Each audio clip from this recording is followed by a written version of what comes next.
Weekend nights, the city roars. Tune in loud, turn up some more. Cincinnati show, it's time to play. Sports with strawberry ice today. 5:30 sharp, don't be late. CTV, the sports awaits. Strawberry ice, he's on the mic, energy is good lights. Every touchdown, every goal. Feel the pulse, it's in your soul. Cincinnati heartbeats strong. Strawberry ice will lead the throng. Every touchdown, every goal. Feel the pulse, it's in your soul. Cincinnati heartbeats strong. Strawberry ice will lead the throng. Feel the crowd, it's electric now. Shouting loud, they all know how. The CTV got what we crave. Sports with ice, it's waves and waves. Tigers strike and Bengals roar. Every game we want some more. Tune it in and feel the thrill. Strawberry ice keeps giving chills. 5:30 sharp, don't be late. CTV, the sports awaits. Strawberry ice, he's on the mic, energy, it's pure delight.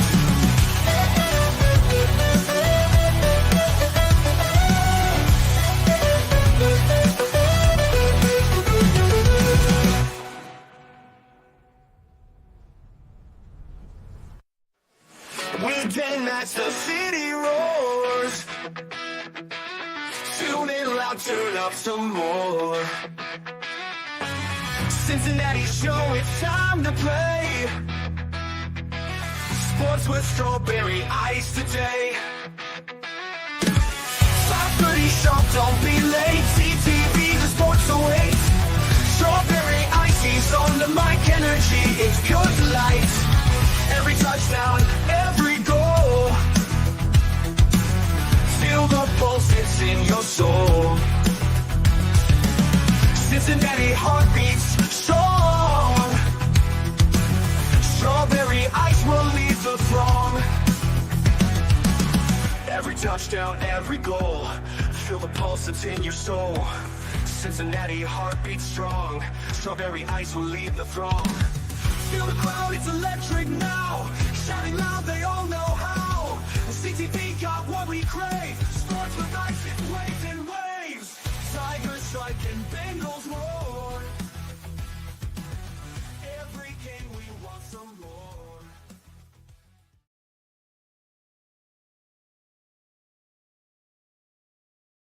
Hey guys, what's going on? Welcome to the show. This is Sports with Strawberry Ice. I'm your host, Iceman Jeff Trunapole, and as always, I bring you sports from a West Side point of view, right here in the great city of Cincinnati, Ohio, home of some of the best barbecue around. That's right, it's Midwest's best barbecue and creamery. If you have not got out there to check it out yet, why the hell not? Get out there, tell Tim Nicole Ice sent you. Also, the show is brought to you by Meyer Door and Windows. Check them out at www.meyercincinnati.com for all your window and door needs. Also, my West Side peeps, if you're looking for a place to go watch the World Series, probably tomorrow night, Friday night, or just want to hang out at a bar, go check out Hail Mary's. It's your ticket to the games right in the heart of Cheviot. Beer specials, food trucks, free parking, big-ass TV screen. Again, it's Hail Mary's, your ticket to the game. Now, if you missed the show yesterday, you missed a great time. I had Icky Woods on the podcast yesterday along with Harrison, the comedian. And then we stuck around and we were having fun with the Fox 19 crew at Bengals Now, Orlando Brown, and Ted Karras was on the show. So make sure you guys, if you can't stay up late tonight, it's on 11:30. But if you can't stay up late, it's on 11:30. If you can't, it's on at 2:30 tomorrow. And this Sunday, I will be hosting the Mercedes-Benz at Fort Mitchell at Moreland Lager House. The pregame experience starts 3 hours before every Bengals home game. We got Ken Anderson, who's going to be there, along with the ruler of the jungle, Angelo Dawkins. We're going to be having a party. I'll be doing a pregame show along with the DJ. The best thing, it's the best deal in the bank. $75 open bar. I always like to say that. $75 open bar. Beautiful buffet spread. We have an absolute awesome time. Get your tickets through the Moreland Lager House, all the social media platforms. It's online. I tweeted it out a couple times today. Make sure you check it out. And Next Tuesday, we'll be live celebrating, hopefully the Bengals win, at the Moreland Lager House for our Tuesday show, live with me and Joe. The show starts at 6, goes till 8. Happy hour is extended from 3, goes till 9. That means $5 drafts, house wines, well drinks, and $2 off appetizers. So I hope you guys can join me. We had an absolute blast this past Tuesday. We had Ted Karras on there. It's kind of weird. I'm actually in the studio now, so it's got a little different being here.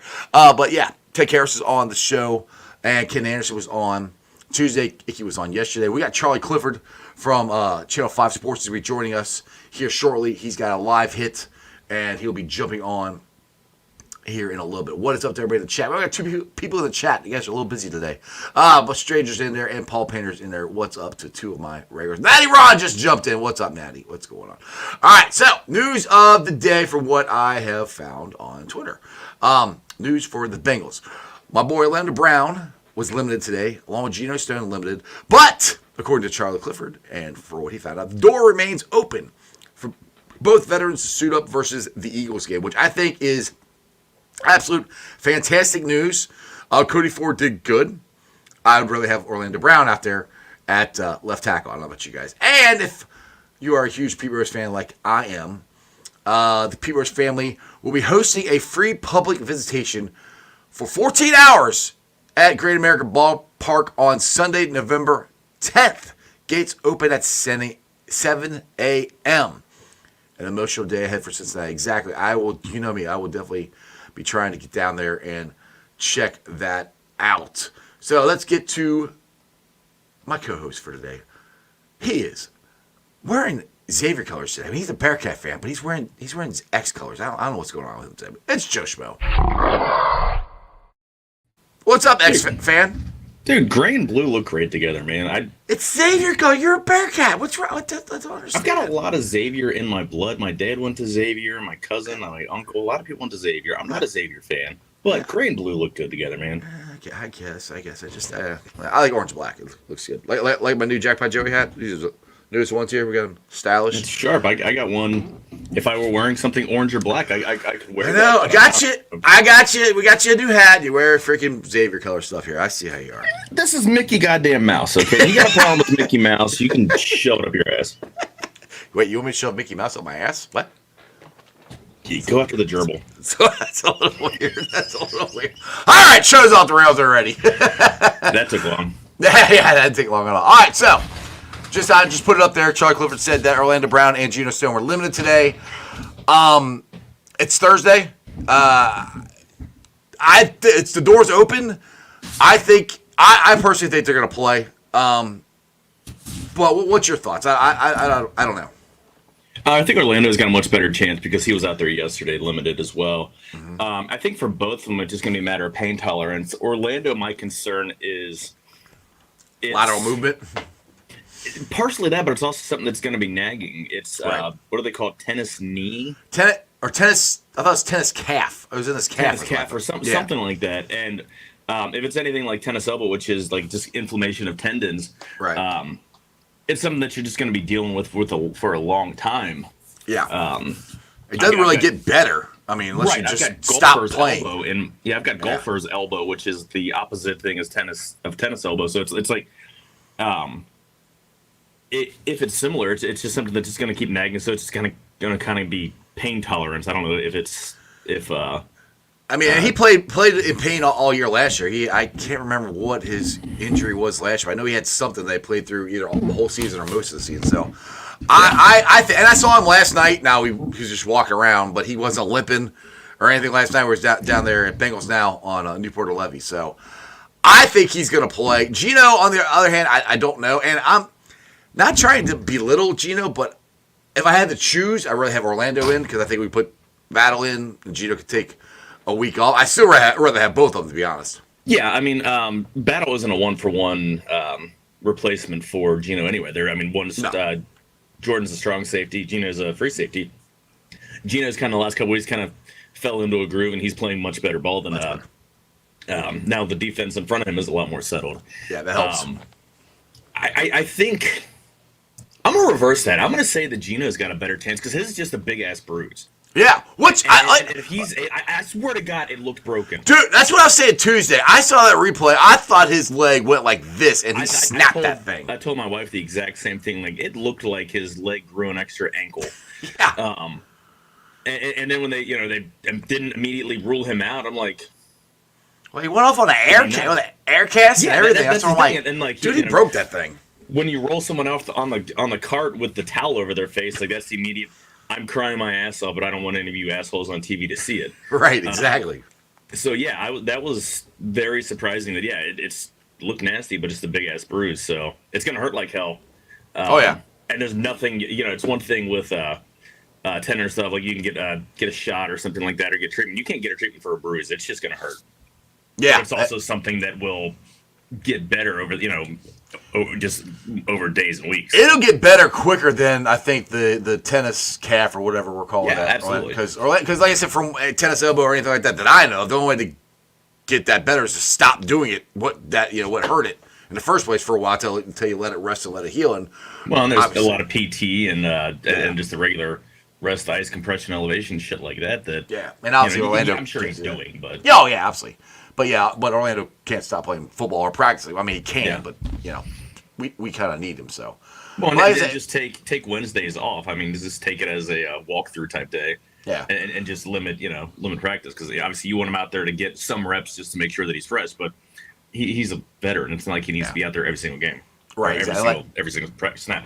Right, like Zach said on one of the press conferences this week, he expects the veterans they know how to take care of themselves. So. Yeah, he doesn't don't have to babysit him, so that's a good thing. But what's your thoughts on the Eagles game here? Because actually, let's roll this back here real quick. Let's go back to Tuesday. Let's talk about how cool Tuesday night was, and how much I appreciate everybody that showed up. I know you guys showed up for Ted Karras, but you guys were there for the show, and it was awesome. How much fun was Tuesday?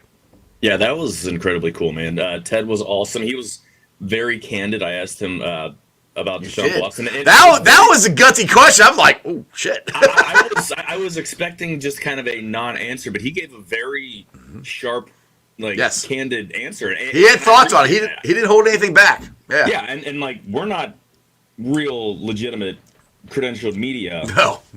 and for him to give a thoughtful answer on that, I really appreciate that. And then Ken Anderson, he's just an awesome guy, just fantastic. So that was so cool to be a part of that. One of the funniest stories I heard from Ken Anderson was when he thought he broke his neck.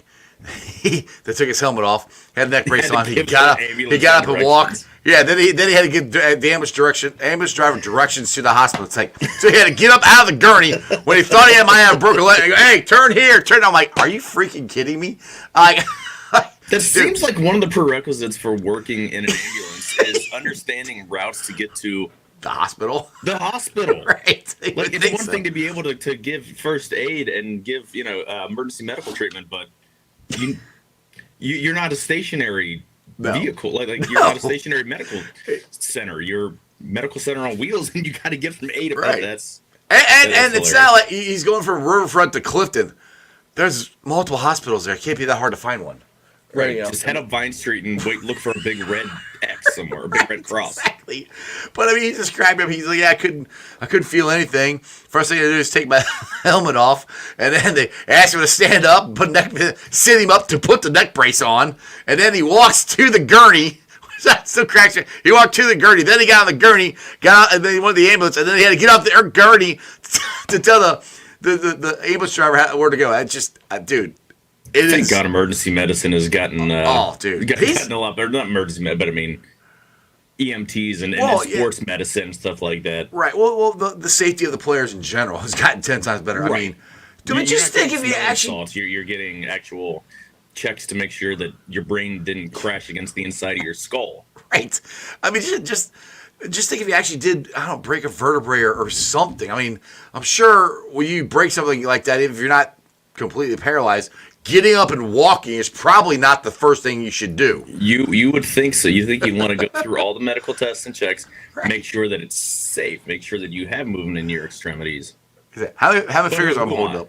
Yeah, exactly. Well, the other one he said where he had in the freezer bowl, he got his feet stuck in the heater of the bench and tripped and fell and knocked himself out basically. And he had smelling salt there. How many fingers am I holding up? 2. All right, you're good. Yeah, he'd have to go to concussion protocol and all that stuff now. Yeah. It is completely and totally changed. I mean, we're talking, in the 80s, 40s. 40 plus 50 years ago. Yeah. In some parts. Yeah, exactly. So, I mean, it's totally changed. But listening to his stories and listening to Ted and listening to Ted talk about the village of Marici and him and Ken Anderson, what they're working together.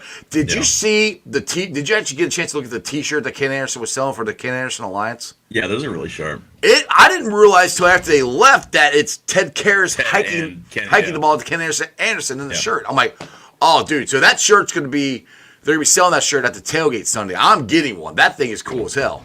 I didn't know it was that till after they all left because, we got to break down everything. But about a half hour later, I can finally relax, and I'm going, that's a cool looking shirt. I need to get that shirt.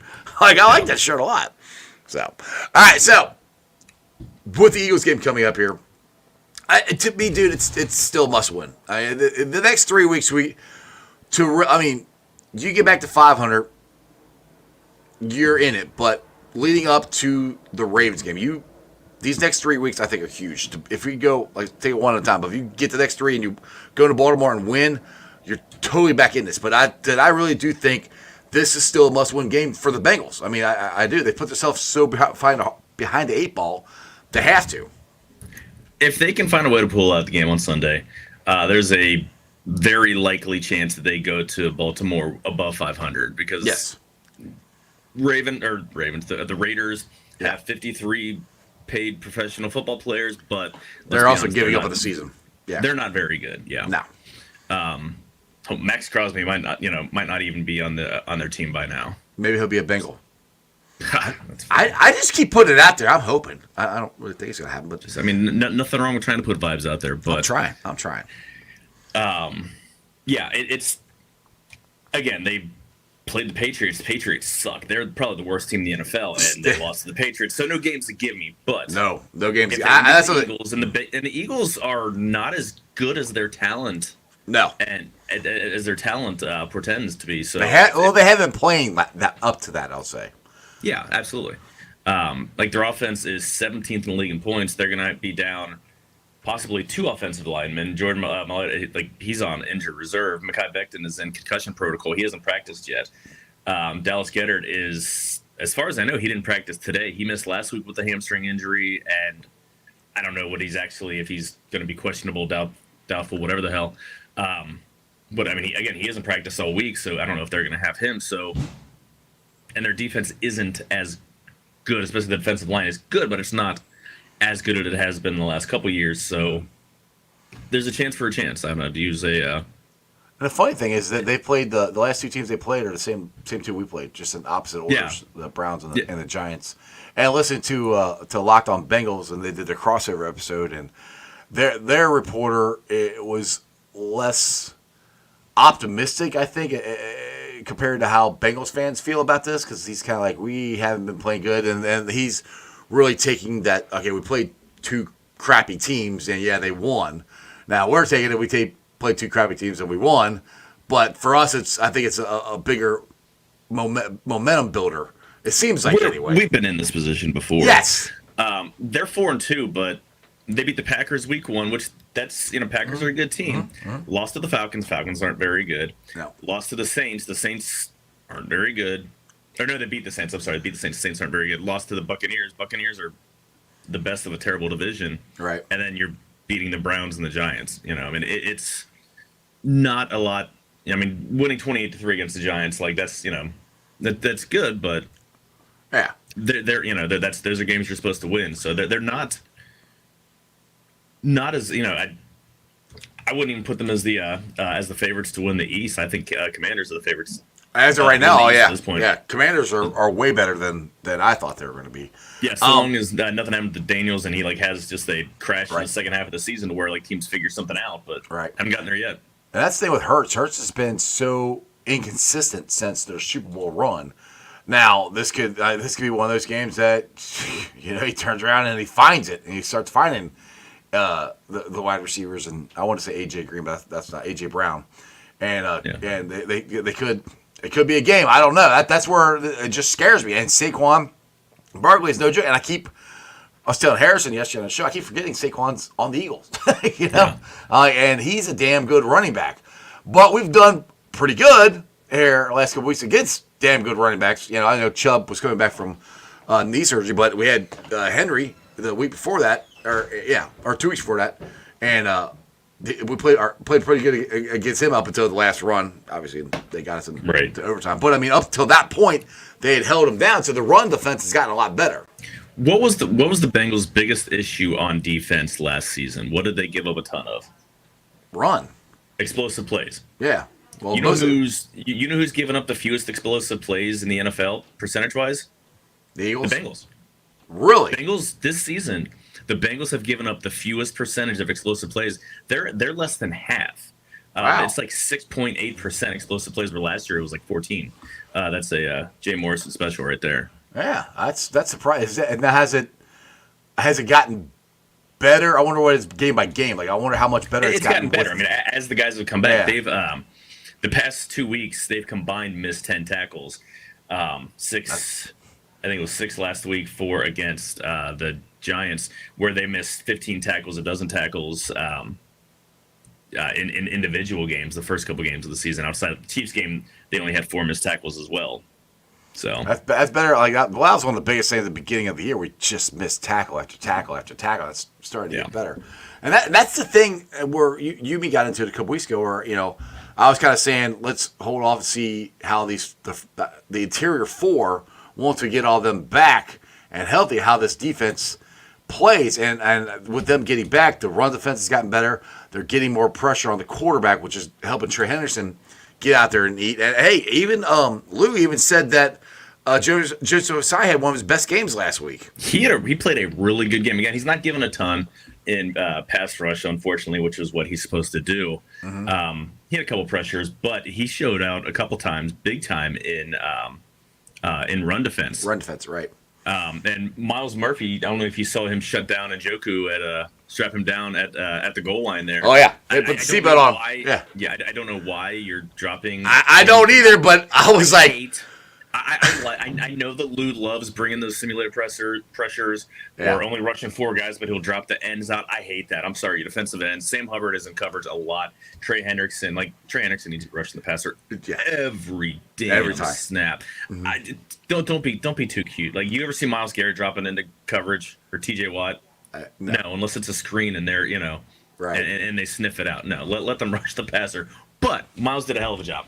Yeah, I was shocked. I noticed that. That's we were at Paycor, looking at the big screen, going, "Holy shit, that was Miles Murphy!" He's puts the seatbelt on. Yeah. I'm like, damn, who knew he's a DB? I saw the 9, and I'm like, is that Davis Gaither, like 59? Like, oh no, that's 99. That's Miles. Oh shit. Okay. Hey, what the hell?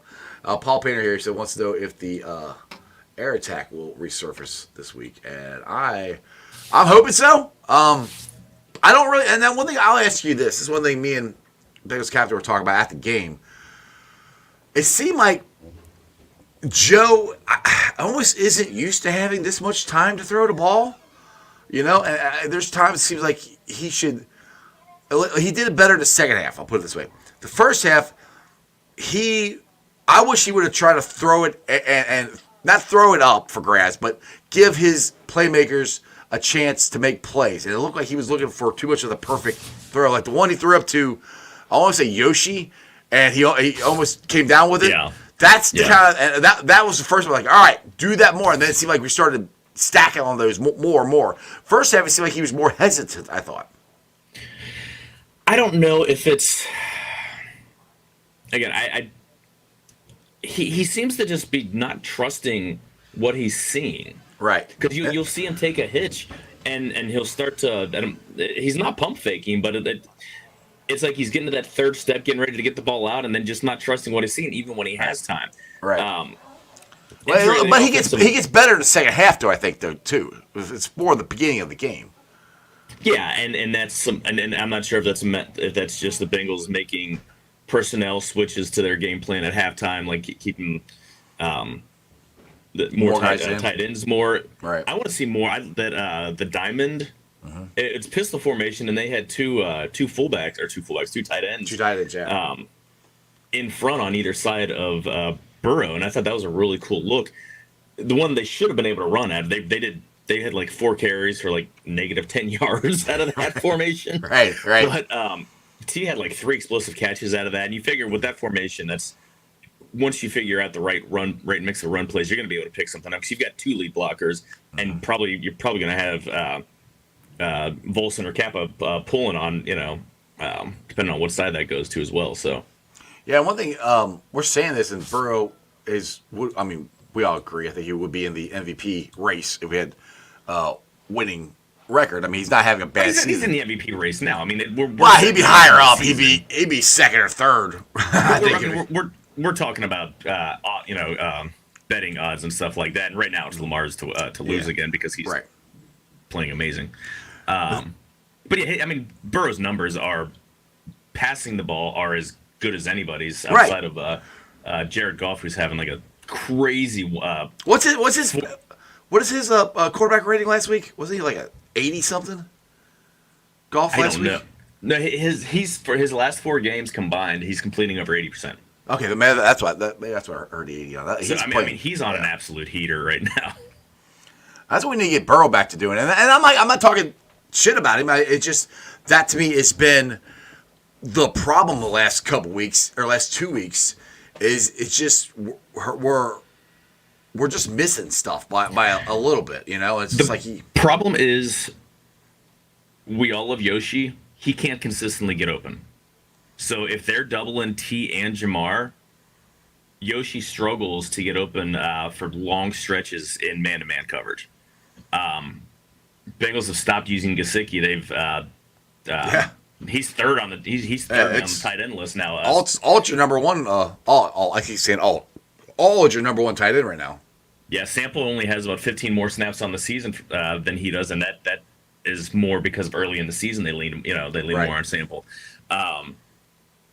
They need somebody, and maybe that's moving, shifting guys around in the slot, bringing Charlie Jones in, put Jermaine Burton out there again.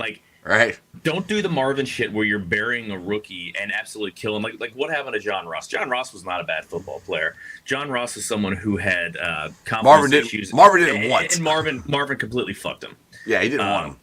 Yeah, and let's not do that stuff. Build the guy up for God's sakes. Like I get he's like, and that was the issue why he was available in the 3rd round was maturity issues, stuff of doing the right stuff. Like regardless of what it is, we don't know the insides and outs. No.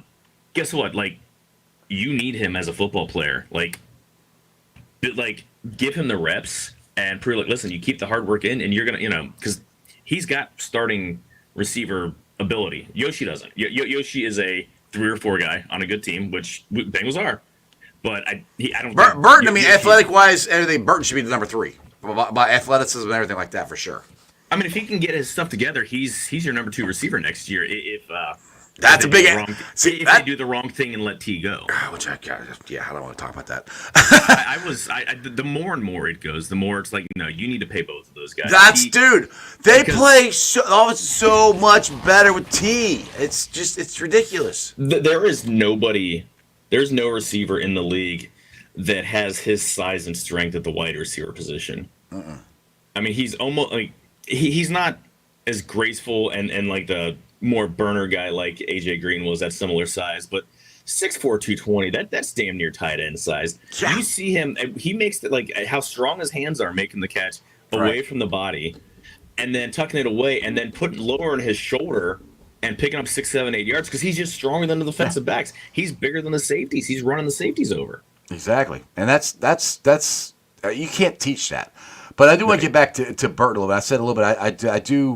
I do think that the coaches are. I don't think they're trying to bury him. I just think they, for some reason, don't trust him. But I go back to the Kansas City game where he had that big bomb. I'm like, all right, cool. They're going to put him in the situations to succeed, and we really haven't seen him again since then. But it goes back to, when Geno Stone was and Bell were struggling. We want to see Battle get in there more. And they kind of kept saying Battle's got to do what he's supposed to do. That's what Lou came out and said. Battle needs to do what he's supposed to do, and blah, blah, blah. And whatever he wasn't doing, that's the reason they said he wasn't getting the snaps. That's the only thing I can think of. I don't know for a fact of why Burton isn't out there. But there is a reason, and I don't believe they're going to do what they did to John Ross. I don't believe that. But yeah, they do got to try to do something because the second half they're getting out there, and I really do think it is more Joe getting out there and trusting that you get two of the best wide receivers in football. Throw the ball up, give them a shot to get the pass. Yeah, I mean, these guys they've been around. The T's in his 5th year playing with Joe. Mm-hmm. Jamar's played with Joe for 6 years now. I mean, these you need to force your playmakers away to get the ball, but also don't forget you have if they're doubled, quit checking, right. Throw the damn ball. Throw the ball. Yeah, throw the ball, Joe. All right, he is in the waiting room. Looks like he is settled and ready to go. Looking all pretty. He just got off the air. He is first time he's on the show here. It's my pleasure to welcome Charlie Clifford from Channel 5 Sports. Joe, great to see you. Am I muted? Nope, you're on. You're on. Right, you're good. Let's go. I'm late, so we got no time to waste here. Thanks for the invite and congrats on a great product here, guys. I was telling Jeff the other day, man. Keep up the great work. Thanks, man. I appreciate it. I put your tweet out here earlier. I'll bring it back up again, and maybe you can tell us a little bit more. But Orlando Brown and Geno Stone were limited today. You said the door remains open for both of them to suit up versus the Eagles. What's your gut feeling that for what you've seen out of them at practice? Do you think there's a good shot they'll suit up Sunday and just deal with the pain, or where do you think we're at? This feels like a rare week where Friday really matters with both these stories. I think if they're out there tomorrow, usually we get word from Zach Taylor shortly after that's a good sign and they're good to go.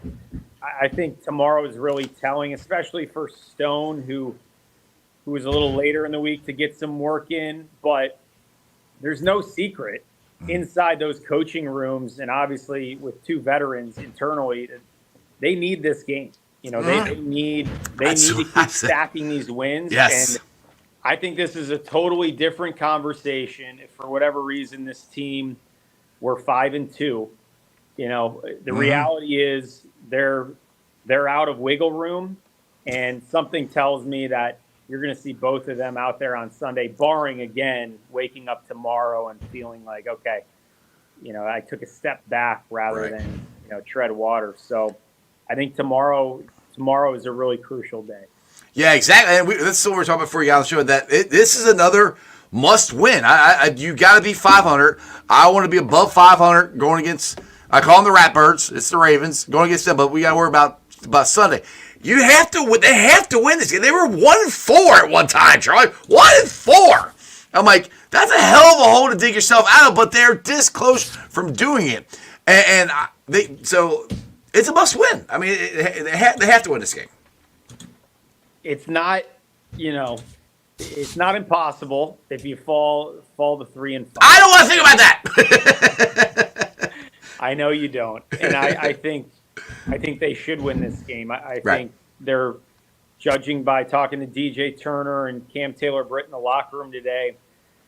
This team is not happy that they haven't won at home this year, and I think it bothers. I think it bothers this locker room. Not too long ago, coming into this year, I believe they were 19-5 in their last 24 home games. I mean, this had become one of the toughest places to play in the National Football League, and to start off with that epic dud against New England, and then to have your heart ripped out against Baltimore in that fashion.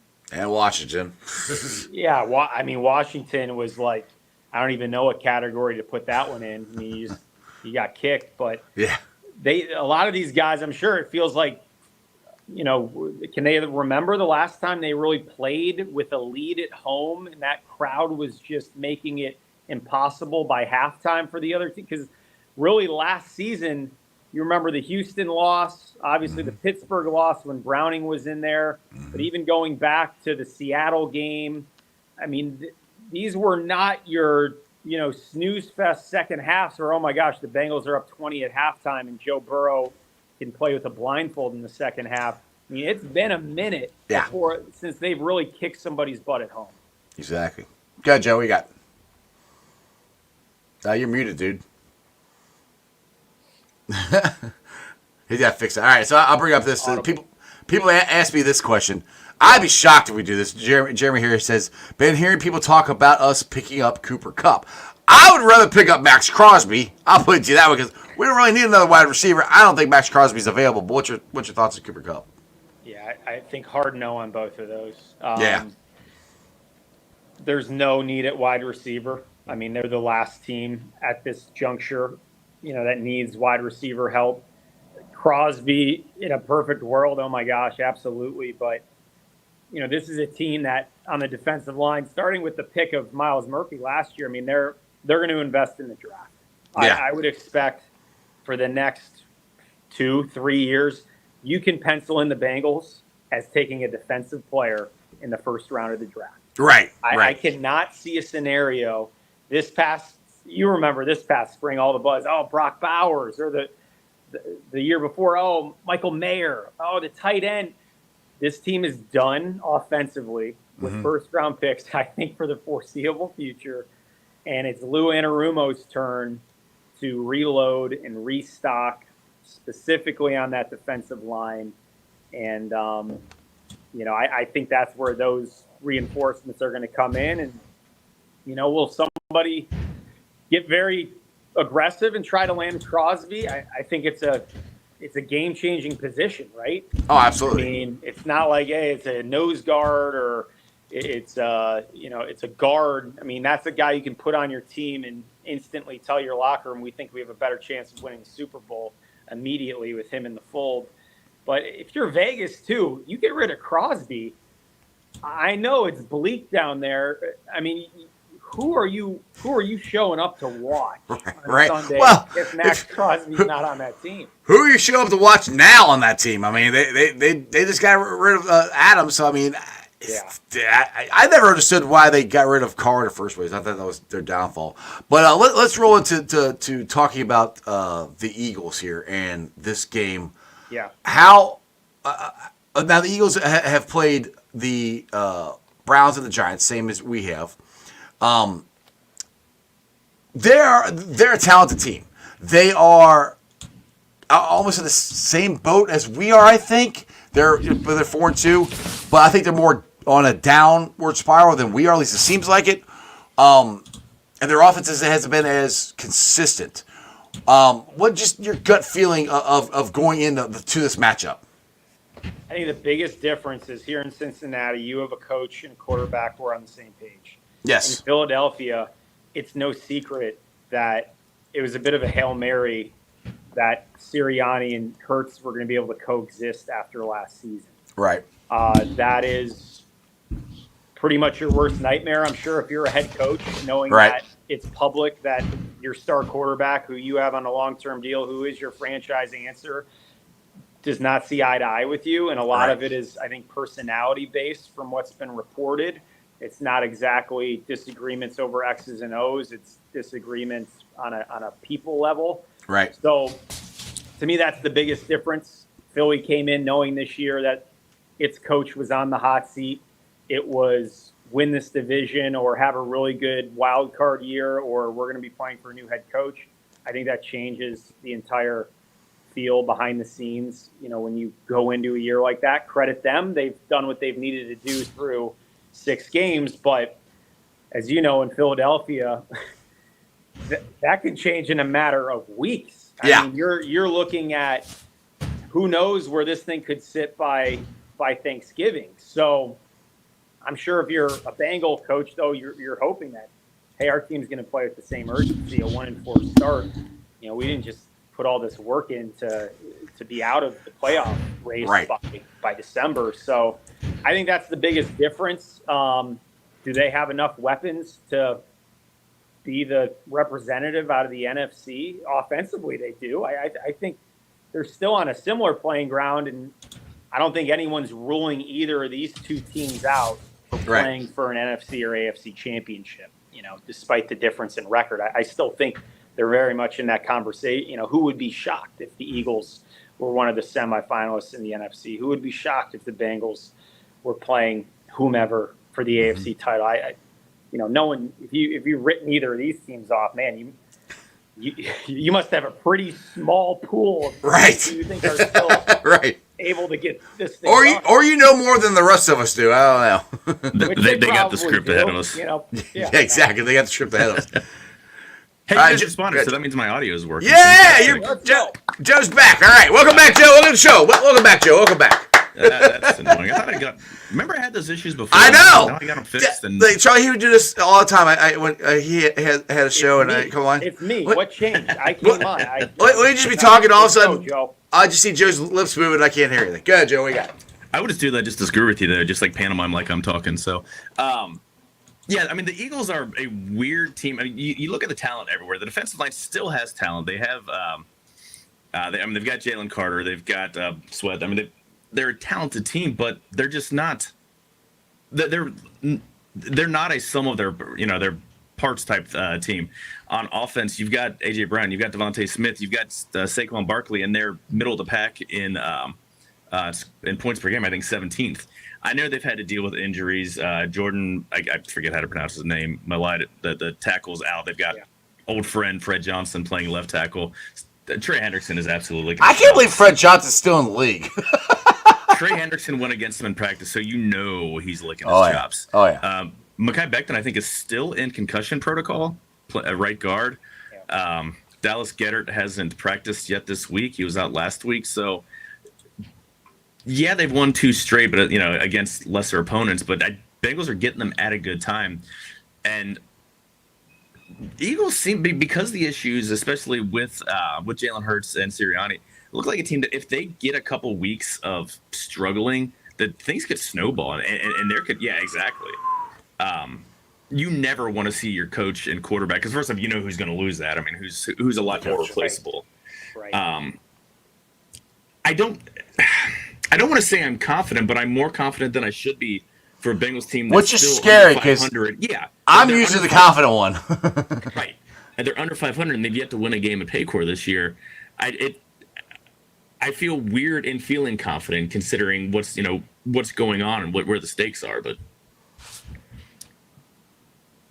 I'm with you. I mean, we could. It sounds like the consensus is this is a toss-up game. Mm-hmm. I mean, if you were playing in Philadelphia, Eagles fans are probably saying the same thing. Well, we're at home, so I think the venue of this one really does matter. Hurts turnover prone. You're not saying that about Joe Burrow at this juncture. So turnover battle, and Bengals taking the ball first. We've seen that the last few weeks. Chuck Sizzle started off good. Yeah, getting an early lead. I mean, the recipe really doesn't become very complicated when this team's playing with a lead, and you can let those pass rushers get after people and play free and just leave the ball in Burrow's hands. I'm with you though. I mean, this is just a great midseason matchup, and on Philly's side, we know why the pressure's there, and the Bengals side, all you got to do is search the standings and look at the record and know why the stakes are high here. I mean, I wish these two could meet up more than every 4 years because the playmakers on the field here are just insane offensively. And most of the time they meet up, they end up in a tie too. So I think I looked so last 2 out of 4 games or something they play each other as a tie. It's weird. I still remember. What's the quarterback who didn't even know? McNabb forgot about overtime rules. Yeah, McNabb didn't know it could end in a tie, which I'm like, I knew that, but I hate it. So let's talk about just the venue itself. We're doing the White Tiger game, and you've got the cover it, and you've got the cover the stripe game and everything, and you came from Indianapolis and other places like that. What is this? Is this fan base just different than everybody else? The way we just get into the like I said, they had the orange, all orange on opening day. Now at the home opener, stripe game, white Bengal Tiger. Just we get into this shit. I mean, we love this stuff. It brings the energy. Is it just me, or is it more? Is it different than anywhere else in the NFL? Well, it is. I've been in 2 places. 2 years with the Packers and then 6 years with the Colts. Lambeau's special because it's Lambeau. Yeah. It's Lambeau, yeah. It's just different, from a historical perspective. Absolutely. Indy, I compare Cincinnati right now often to what Indy had with Peyton and Marvin Harrison and Reggie Wayne. You have this big three offensively, and you have a Midwest city that is rabid because they know every year they're a Super Bowl contender. So I'm not going to say Indy's never been like this. I'm sure, it very much was when Peyton Manning was there. But no, without a question. I mean, this is another level. Right now here, Buffalo, Kansas City, Baltimore, I'm trying to think on the NFC side, San Francisco. I mean, you're looking at 5 cities in America where the frenzy from a professional sports standpoint is unlike anywhere else. And then it's just a different level. You can feel it every week. And yeah, you're right. In game, the Blackburns deserve a ton of credit. They're trying new things. Yes. They're hey, if one of these flops, they know it's going to be just as embarrassing on social media as, if it hits. So it is a risk. It's not just a layup.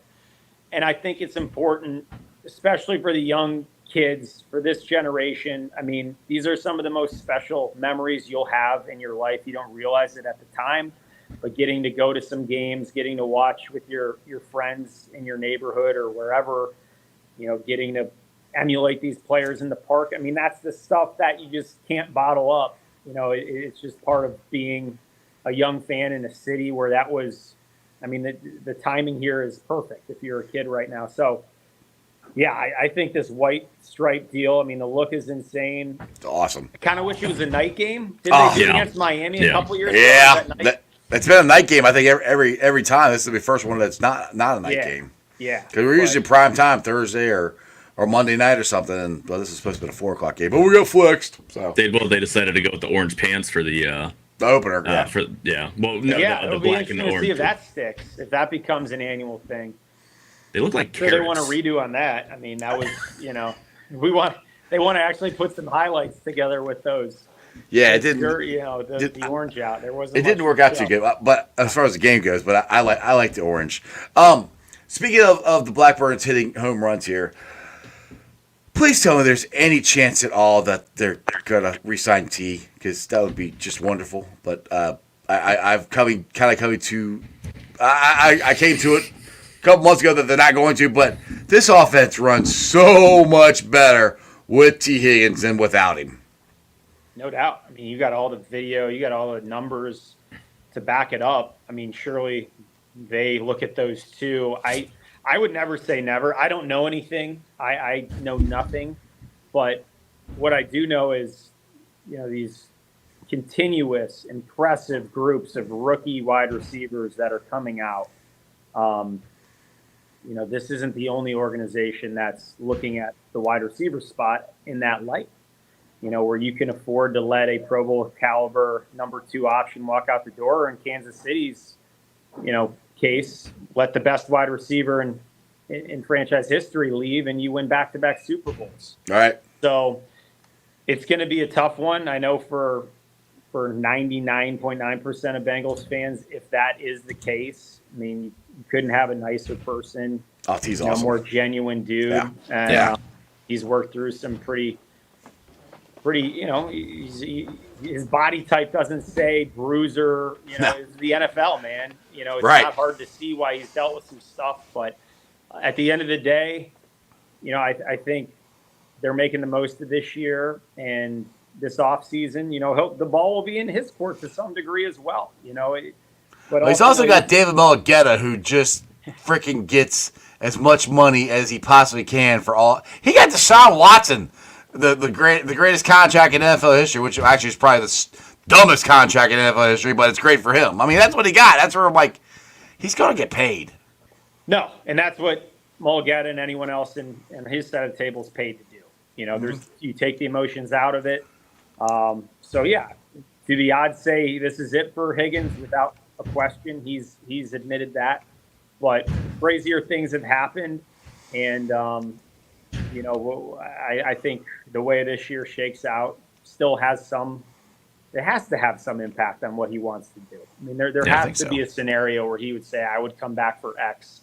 Right. And maybe the Bengals would meet him there. But probably your last go around here with Higgins. Do you think that second year on the tag is out of the question? That's what I keep saying. Like this, obviously he's not gonna like it. He doesn't like being like. It's kind of an asshole move. Well, and I get it. I mean, that's figure out a long term contract because it's not great with it hurts the relationship with with the player and the team. But I mean, it's a non-zero chance that he's still with this team next year without a long-term deal. I wish they'd get something done. I mean, it's in the best interest. Or at least tag him and trade him. At least you can't let him walk out the door like they did Jesse Bates. Yeah. And recoup a third-round comp pick. Like that was the biggest mistake. I mean, clearly they miss his production, but he also has value that you just let walk out the door for a third-rounder. Yeah, it's a great hypothetical. I mean, I think there's a chance. I think there is, but then you look at historically, it's like this never happens. You never see the double tag. Is it mathematically possible? Sure.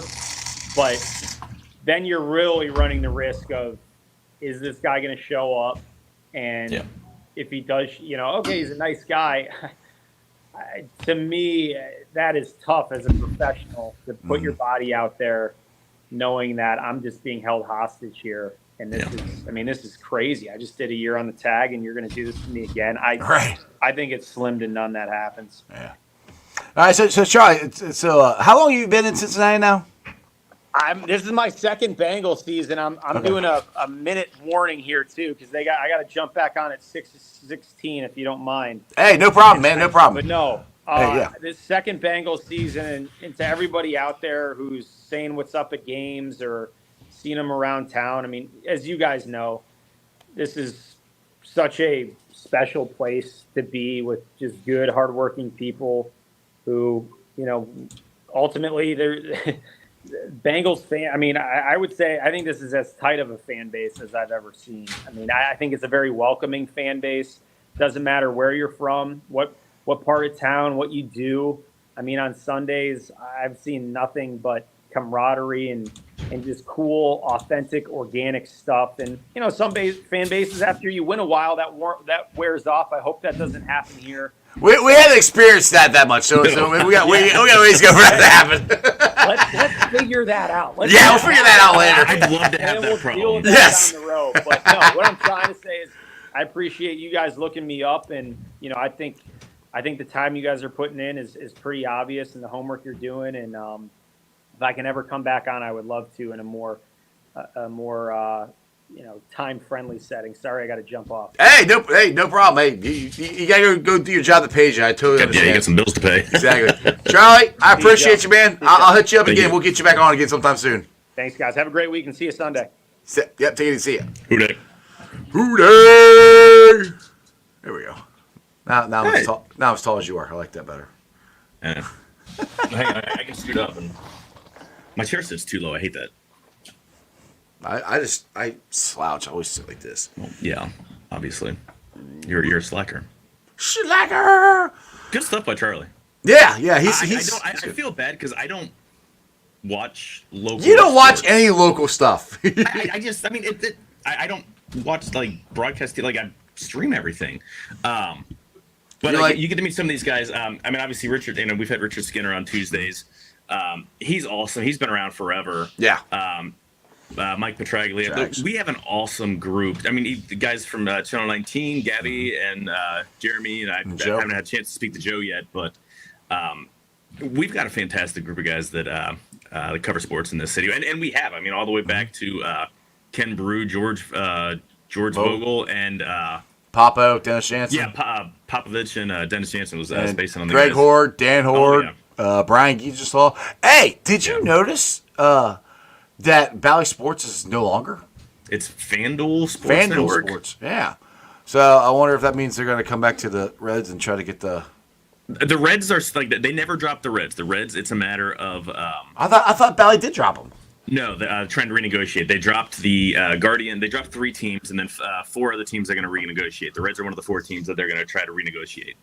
Oh, I thought they dropped the Reds. They were one, and they renegotiate with other ones. All right. No, I'd love it if they dropped the Reds so that MLB can pick up their streaming rights and The more rights that MLB has, the quicker they get away from the blackouts and all that crap. It's going away. I mean, even Manfred was interviewed and said, "Yeah, that's stupid. It should have gone away. It's idiotic. It should have gone away 30 years ago. It's dumb. Go look at the maps. If you live in Iowa, you can't get anybody's games. You can't get both Chicago teams, Milwaukee, Minnesota. There's parts of Indiana you can't get the Reds game in.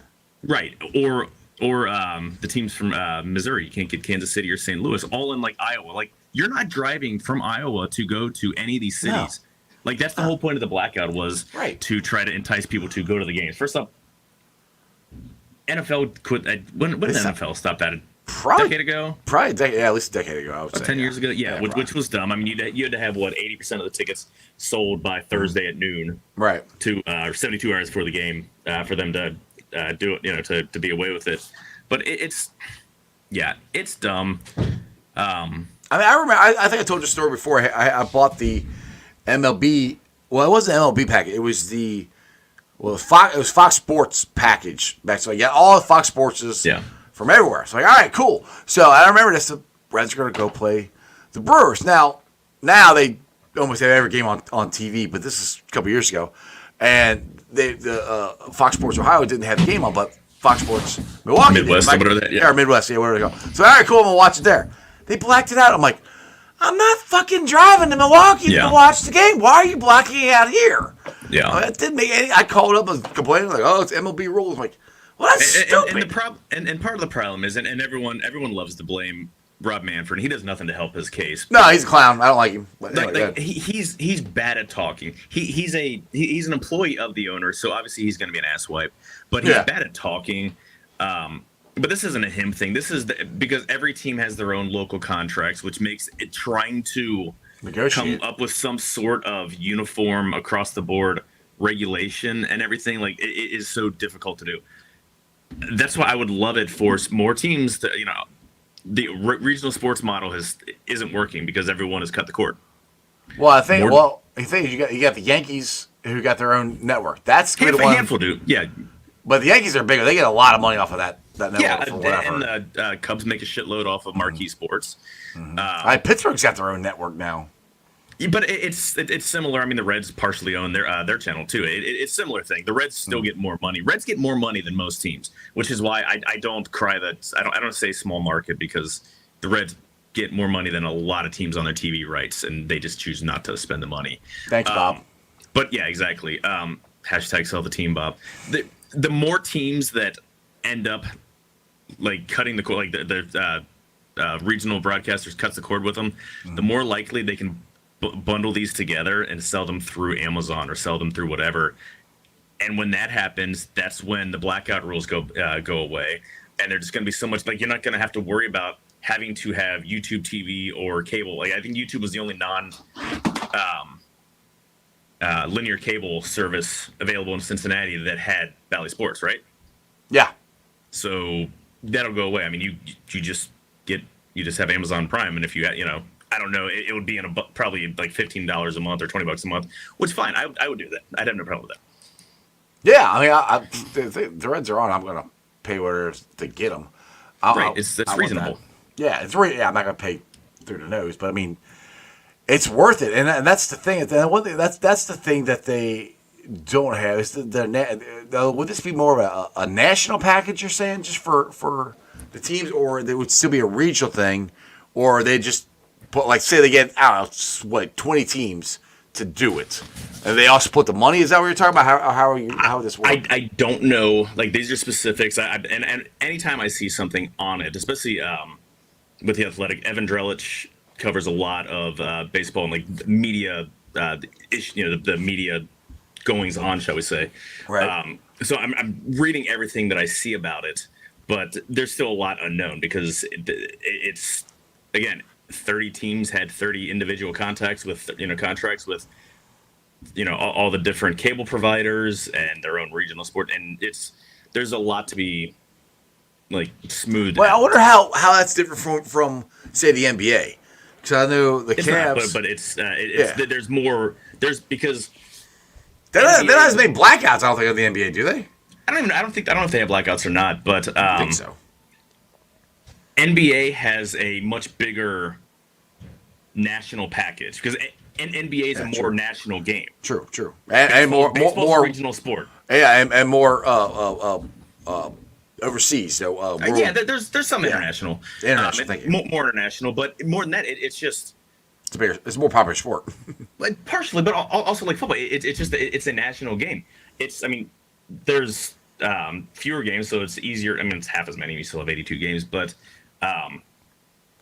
Bucks are going to be on. The Bucks or the Celtics. They just won the title last year, and they're going to be on national TV probably 30 times through TBS, ESPN, and all that shit. Right. So, as opposed to baseball, which has just a couple games a week, it's national. And I understand baseball. You can't because there's so many baseball games. Every team plays 6 games a week. You can't have every team on national. So the national packages are smaller. So their last big national package that we're going to get I'm talking a long time ago. It was I think when ESPN first took it over, it was like 1990, and then they started Sunday Night Baseball. And they had back then. I remember they had baseball games on almost every night of the week. Sunday they had double headers on Tuesday and Friday. Yep, double headers. I have the jingle playing. I know. I was going through my head too. Tuesday, Friday, double headers. Wednesday. There's nothing better. Yeah, exactly. Watch it Sunday. Watch it fun. They had 5 different days a week, and so 7 games a week. But that was also before, outside of the super stations, you'd have Reds on Sports Channel for maybe 2 games a week. So you weren't able to watch Sports Channel. I remember Sports Channel had them on a lot. It seemed like because back then it was on Channel 5. It was the local, and then it's Sports Channel. I remember we had Time Warner. I didn't get Sports Channel. Right, so I was same. going to try my grandparents who were less than a mile from my house. I don't know what kind of cable they had. They had some different cable. They got Sports Channel, so I had to go to their house. I could watch it. That's when. And I remember. What year? I remember when Channel 5 got rid of it, and everybody freaked out like, "Oh, we're gonna have to watch all the games on cable and Fox Sports," or it was still Sports Channel that became Fox Sports Ohio, and then they put a ton of games on, and that was awesome. There's 100 and then whatever. Yeah. Brad, do you remember? I don't know. They also had WWOR out of Secaucus, New Jersey, which had the Mets game. Mets games, exactly. That was Ralph Kiner's Corner before every game. Yep.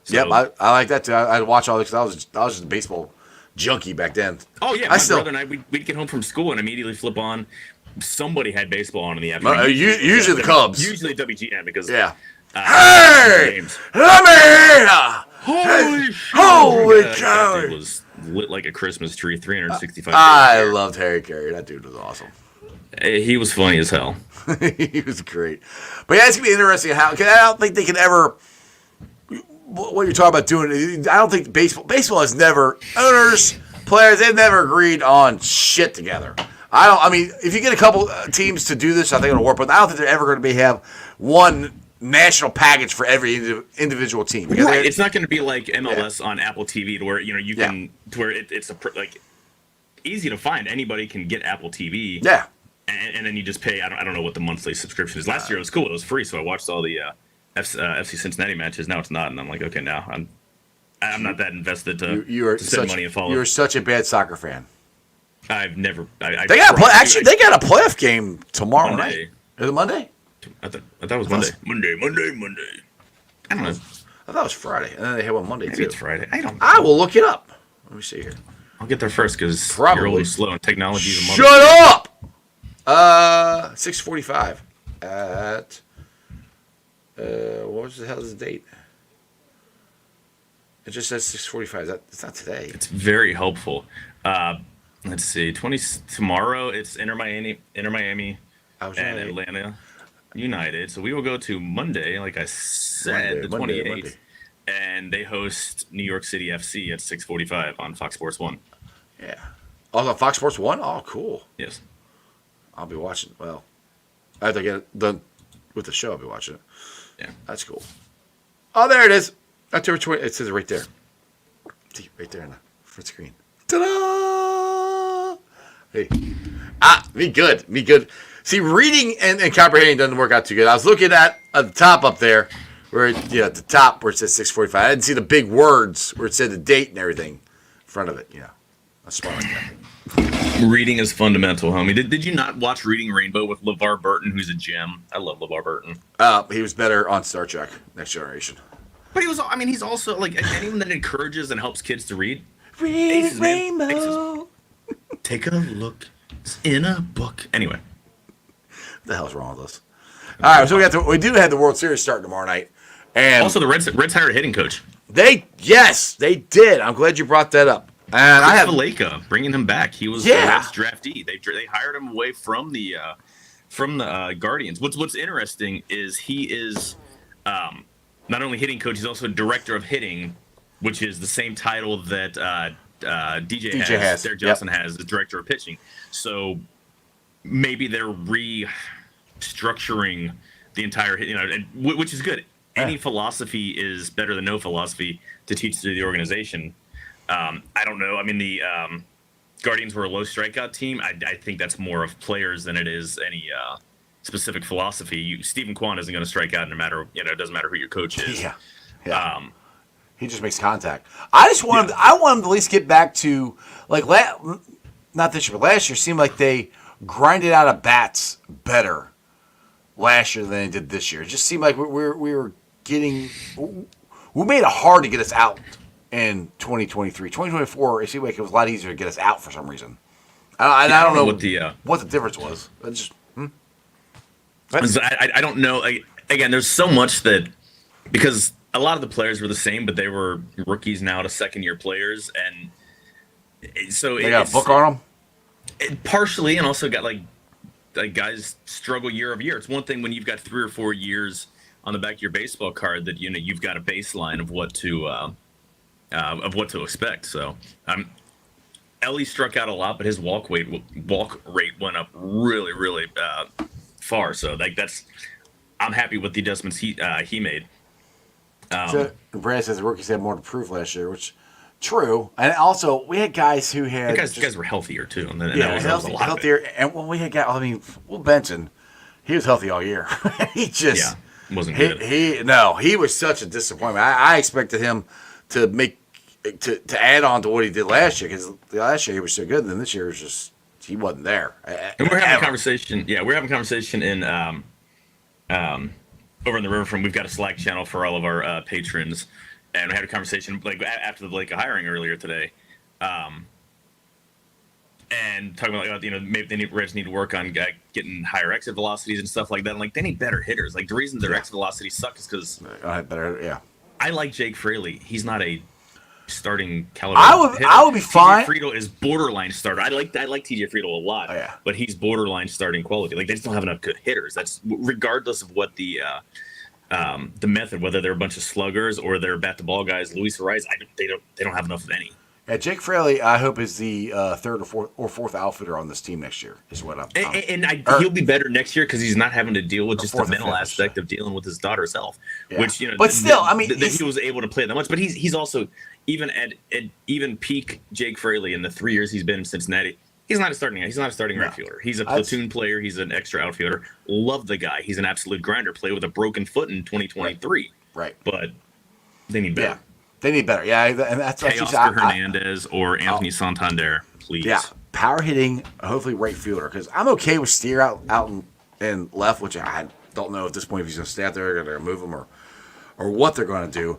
But to the dream scenario for me, get power hitting bat, say another, then I say another starting pitcher and some bullpen help. Is where I'm at with. They need power arms in the bullpen. That's what's frustrating is everybody throws 99 miles an hour except the Reds bullpen. They don't have any power arms. Zach Maxwell will be a power arm when he comes up. He's got a lightning arm. I'm going to throw this out here for you. And I had a premonition last year that didn't come true about CES getting traded, but I would not be surprised to see Spencer Steer floated out there in a trade. You're selling a little low on him, but he's also they're not, actually, out of everybody, I'll put this out of everybody that played last year, he's the one that would probably be the most tradable because he's still under a contract. He can play multiple positions, and he had a really good year. Everybody else has either had a down year or was injured. So, if you're going to trade somebody, which The thing is, and I'm talking about trade to help the team, not right. Not Yeah. Right. Yes. Yeah. Exactly. Because So I think the Reds are very much more likely to trade to improve the team than sign a free agent. I'd love for them to look, to look in on something like shit. Go sign Juan Soto. But I think trade is the way that the Reds are going to improve the offense at the very least. So the thing is, if you do that, if you trade Steer, then you are looking, in my opinion, you're looking for 2 outfielders then. Yeah, I mean, I'm just saying, whoever you trade Steer for, you're right now we're looking for 1. You trade Steer, you're definitely looking for 2, which that's not a bad thing. I wouldn't mind it, even if you have Steer. I wouldn't mind them getting another power hitting outfielder. Yeah. That wouldn't be a bad thing to have. Because right now, going into the season, first base is probably going to be CES or Jeimer Candelario. Third base is going to be Candelario / Marte. Or Steer. Second base is McLean. India fits somewhere. India, I think, like you be talking, I think he might be more between third and first next year. Is what I think. I just don't think he's got the arm for third base. But we'll see. People have floated putting McLean at second base. Why? Or moving McLean to center field? Why are we taking guys that are really good defensive infielders, moving them to the outfield? It's like everyone. That's one that I don't. To center field. Why? He's a fantastic defender. The reason you've had this conversation before, the only reason I think that eventually they will is if they keep Arroyo, and so he's doing really good apparently in winter ball. And I'm not saying it's gonna be this year. To me, that's the only. And I think Arroyo's probably a year away because he got injured. To me, that's why you move, because he is supposedly a better defensive shortstop than Ellie. To me, that's why you move. But that's and I would move Ellie to third at that point. If Marte starts hitting, Marte's a hell of a third baseman though. He was terrible in the field last year. Last year was just a bad year for him, dude. I'm willing to roll to 2024, roll it up in a newspaper and just throw it in the garbage. That's where I am with that. I mean, but still, he has 6 weeks of maybe 4 to 6 weeks of playing time before last year to go off of. So he's not proven. And these are the guys. Again, this is what the Reds do: is they hope guys get better as opposed to getting better players. But I think planning on and that's the thing. Your third baseman is a losing proposition. But I think with them hiring Terry Francona, I'm thinking that's going out the window, because I don't think Terry Francona's coming here with that.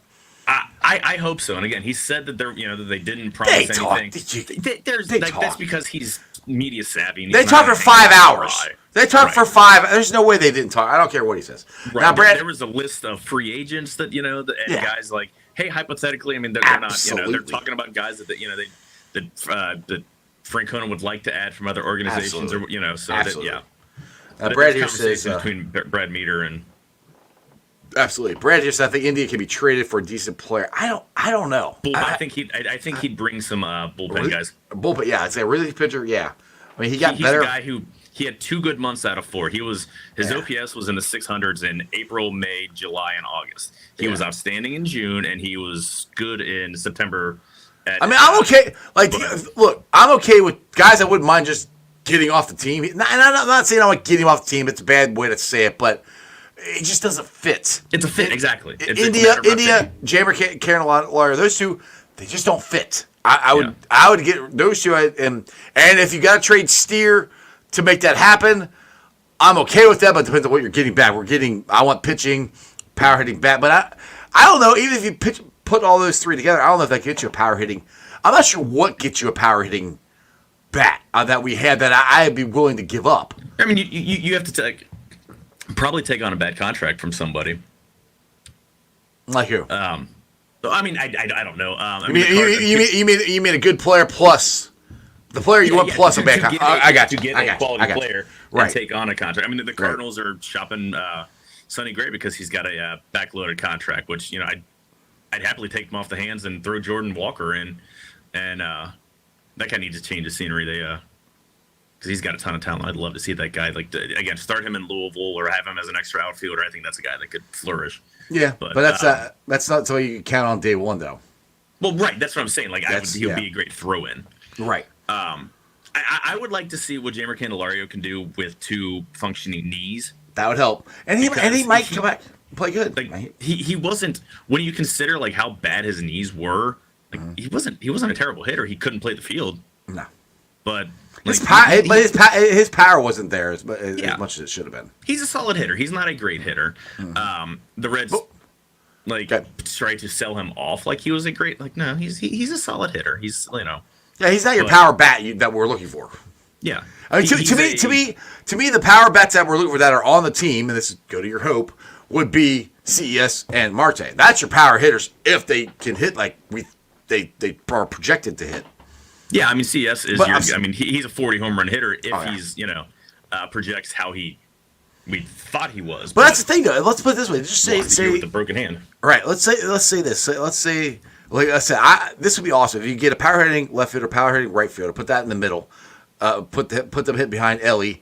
You got TJ Friedl leading off.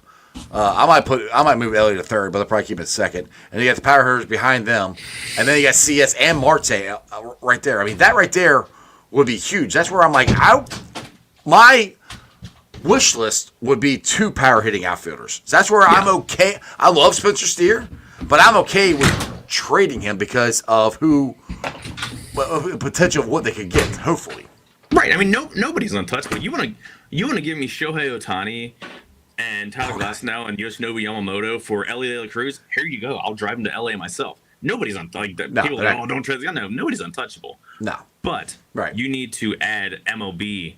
If you're trading somebody, like don't try to improve the farm system. Nobody should care about farm system ratings. They should care about your win-loss record of your team. And my thing for your always have hope. I still have not given up hope on CS or Marte. To me, I want them playing third and first or DH and however. I want them do it. Earning a spot. Yeah, well, and I think they will. That's where I want them. I don't want them to go get somebody and these guys don't get the opportunity. Because I really do believe that these guys can be the 30 to 40 home run guys that we think. They just look too good. And I know it wasn't for long stretches, but they look too good. Kind of like Ellie. They came on and they exploded on the scene. Yeah. And Marte had the 50-game suspension and CS broke his wrist. So we don't know for sure. But those are ones that I don't want to get rid of. Steer is what Steer is. Steer is a very solid player, very good player, gamer. Love him. Absolutely. And we keep him. That's absolutely awesome. I'm not trying to say trading, but to your point, out of everybody we have, I think he is the most on the roster right now, the most tradable commodity that we could get something that I would be okay with not losing. You're I'm not wishing him gone. I'm just throwing out you're looking at what things that the Reds would be. And this time I don't agree with what you say about this stuff, but this time I do. Yeah, it's more of like what do you think the Reds would be okay in dealing, because he's a guy who's low ceiling, high floor. Like what he is, he's not going to be better than what he was last year and this year. Like I just don't think he is. But that's a very capable and quality. That's probably what he's going to average. I mean, I don't think he's going to get any worse. He's not going to get any better, but he's not going to get any worse. There's not going to be much regression. Yeah. So short of injury, and he could still have a career year where you go out and blow everything away. But yeah, it's not like this isn't like Will Benson. Like, oh, I don't want this guy in the roster. Let's get rid of him. Well, no one's going to take him. I'm saying a quality guy that has value that seems a reasonable thing that the Reds might do. Exactly. Well, hopefully let's go out and sign Juan Soto and fix everything. That'd be great. That would be sweet. All right, Joe. It's 6:38. I want to end this thing. You got any parting words for everybody until we see you next Tuesday live at the Moreline Logger House? Game 1 of the World Series starts tomorrow evening, 8:08. Every game starts at 8:08, which is nice to know because that's early enough to where I probably won't watch much of it, but I can. There's not going to be any stupid late times or anything like that. This is not. They don't start at 9. I hate when they do that. Yeah, like the Bearcats game on Saturday starting at 10:15. God, I'm gonna stay up and watch the damn thing unless I will. Unless I fall asleep. But I'll probably do that too. What's your prediction for the World Series? Who's going to win and how many games? Well, first of all, I hope both teams lose. That'd be great, but that's not going to happen. I want good baseball. I want to go. I don't want 6 blowouts. I will go. I hate to say it. I will go Yankees in 6 is where I'm at. I think Stanton is on a heater, and Judge. Those guys are hitting so good right now. Their pitch is starting to come around, and the Dodgers have just not lived up to it. I know they won it in 2020, but they haven't. They always crumble. So I'm just going with that. Go ahead. What you got? I'm going with Dodgers in 6. I just think Stanton can't keep it up. Judge is terrible in the whatever reason. He's not very good in the postseason. That's what I'm saying. He's gotten better than I mean, hell, and they got Soto who fucking hit the home run and sent him to the World Series. So right, Juan Soto's just amazing. But also Shohei Ohtani is even more amazing. They're talking, and it's I don't think it's going to happen. But they're talking. What about Shohei coming in to finish a game in relief? One no, I don't think he's like. I he's think barely pitched. He's barely pitched off of the. I've heard that talk too. He's past that. Like that's not happening. I think that would be absolutely heard about him dumb. Working off the mound. Right, that would be absolutely dumb to do because he hasn't even worked on pitching. You gotta build your arm up. He's coming back from Tommy John surgery. You don't just go, hey, go out there and throw. You're a $100 billion player. Let's go take a chance of blowing his arm out. Season is for the throwing program to get his arm conditioned. Like no, that would absolutely. He doesn't play the outfield or anything anymore. He just DHs. Right. That would be stupid. So anyway, we'll see what happens. All right, man. We both got them in 6. You got the Dodgers. I got the Yankees. We'll find out what happens. I'll see you next Tuesday, brother. Adios, brother. See ya. All right, guys. Hope you guys enjoyed that as much as I did. Thanks for watching. I've been live streaming on ZTV, YouTube, Facebook, X, Twitch. You can follow me on all those, along with Instagram, Threads, and TikTok. My thanks to Joey Carr for the new Strawberry Ice intro song. If you guys didn't hear it, you can hear it at the end here. Also, we'll give a shout out to the show sponsors, Midwest Best Barbecue and Creamery. Make sure you go check them out. Get you some CTB wings, some Uno wings, some G-Funk. Also, Meyer Windows and Doors. If you guys are looking for any windows and doors, check them out at www.meyercincinnati.com for all your window and door needs. Also, Westside Peeps, go check out Hell Marriage. Your ticket to the game, big ass TV screen, beer specials, food trucks, free parking. Again, that's Hell Marriage, your ticket to the game. And this Sunday, if you have not got your tickets yet, please check out Mercedes-Benz of Fort Mitchell at the Moreline Lager House. Pre-game experience, go to the Moreline Lager House social media platforms, go to mine. It's only $75, people. And people are like, oh my God, $75? If you are, and if you're tailgating to bring your own beer, I can't top that.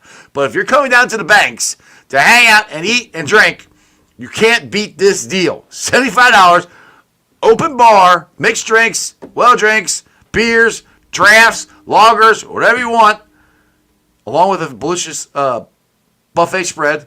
I'll be doing my live show there. Ken Anderson, Ring of Honor member, will be there. Should be in the Pro Football Hall of Fame. Also, WWE superstar Angelo Dawkins from the Street Profits will be there as well. DJ, live music, it's an absolute blast. Again, check it out, Mercedes-Benz of Fort Mitchell at the Moreline Lager House. And then come check us out Tuesday night, live sports talk at the Moreline Lager House from 6 to 8. I'm going to have Paul from the UK Bengals group there. Lauren from the Bengals Cheerleaders is going to be there. It's going to be an awesome, awesome time. And then, of course, on Wednesdays, go check us out at 4:30. Right before Bengals Now at Newport and Levy. It's an awesome, awesome time. Other than that, you guys have a wonderful day, and you can check out the new music. I'll see you tomorrow. It's going to be me and Dale, where we do what me and Dale do. It's going to be a fun football Friday. Maybe we'll talk a little draft, too, because Dale knows his draft. Ready? Throw it up. That's your sports, baby. See ya! Weekday nights, the city roars. Tune in loud, turn up some more. Cincinnati show, it's time to play. Sports with strawberry ice today. 5:30 sharp, don't be late. CTV, the sports awaits. Strawberry ice, he's on the mic, energy, it's good delight. Every touchdown, every goal. Feel the pulse, it's in your soul. Cincinnati heartbeats strong. Strawberry ice will lead the throng. Every touchdown, every goal. Feel the pulse, it's in your soul. Cincinnati heartbeats strong. Strawberry ice will lead the throng. Feel the crowd, it's electric now.